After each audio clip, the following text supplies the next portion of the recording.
Welcome to the Explainer. So let's talk about what happens when a man everyone believed was dead and gone suddenly comes back to a fortune that's absolutely drenched in blood. Today, we're diving into a classic mystery about murder, millions, and the absolutely spectacular return of a legend. Our story kicks off with something that feels, well, impossible. Imagine Paris, still healing from the Great War. And out of nowhere, a ghost from the city's past starts walking the streets again, a master criminal that everyone, and I mean everyone, thought was gone for good. And that's really the big question here, isn't it? Is he back for a new job? Or is he here to settle an old score? We're going to find out as we get into Maurice Leblanc's The Teeth of the Tiger, a really sprawling story of incredible wealth, brutal murder, and one man's ultimate transformation. So here's where it all ignites. A celebrated war hero named Don Luis Perenna, a guy known all over France for his incredible courage, gets up and makes a public announcement that just changes everything. He reveals that he is none other than the infamous master thief, Arsène Lupin. I mean, can you imagine? The announcement sends these massive shockwaves through a city that was convinced he was long gone. He's not just back, he's stepping right out of the shadows and into the spotlight. And almost immediately, just like that, Lupin finds himself smack in the middle of one of the most sensational cases of the century. And it all starts like so many great mysteries do, with a dead millionaire and an absolutely staggering fortune. We are talking about astronomical stakes here. 200 million francs. That's an almost unimaginable amount of money left behind by a wealthy American named Cosmo Mornington. But you know, it's not just about the money. It's the totally bizarre way he leaves it that kicks off this deadly game. Okay, so the will itself is just weird. Get this. It names Lupin himself as the executor. He's the one in charge of finding this group of poor relatives and then guiding them through this maze of strange instructions so they can claim this life-changing inheritance. But this incredible windfall, what sounds like a total dream come true for a struggling family, well, it turns into an absolute nightmare, and fast. A hunt begins, but the heirs, they're not the hunters. They're the prey.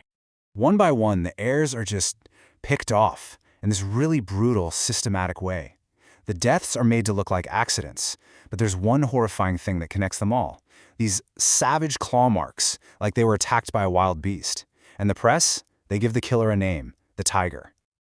You can just imagine the paranoia, right? With every single death, the share of the money for the survivors gets bigger and bigger. The police have no idea what's going on, and the heirs who are left start looking at each other wondering, is the killer one of us? So Lupin, feeling responsible since he's in charge of the will, dives headfirst into the investigation.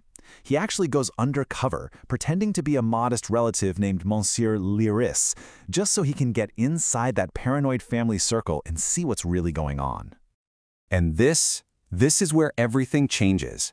As Lupin gets closer to the truth, he starts to recognize the killer's methods, the efficiency, the pure audacity of it all. It's chillingly familiar.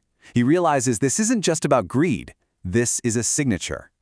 And here's the big twist. While the police are thinking, oh, this is just a simple, brutal crime about money, Lupin sees something way, way more sinister. He realizes he's fighting a ghost from his past. This whole thing, this entire deadly scheme, it's a personal vendetta aimed directly at him. So once he figures that out, the whole game shifts. It's not just about the money anymore. Now it's personal. And this sets the stage for an incredible climax where Lupin has to solve the murders and confront a piece of his own dark past. He finally uncovers the shocking truth behind the killer's signature. Turns out, the teeth of the tiger isn't an animal at all. It's a terrifying, diabolical mechanical weapon, a claw that the killer wears to mimic a beast and spread absolute terror. So for the final showdown, Lupin sets this brilliant trap, and he unmasks the villain, a man named Weber, who was hiding in plain sight the entire time.